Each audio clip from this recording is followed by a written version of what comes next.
Hi friends, welcome to 5 Minutes Tech YouTube channel. Here is iPhone 6 Plus smartphone.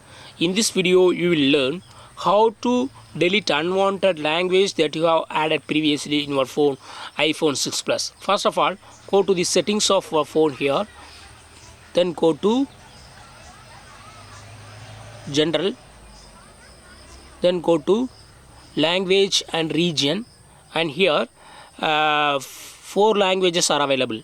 If you want to remove some of the languages from here, click on edit button here and click on this minus symbol and click on delete here. See here,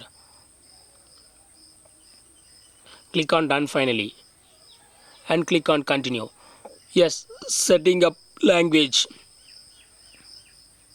So in this way you can easily delete unwanted language from the list of language that you have in your phone iPhone 6 Plus. That's all friends. Thanks for watching. Bye.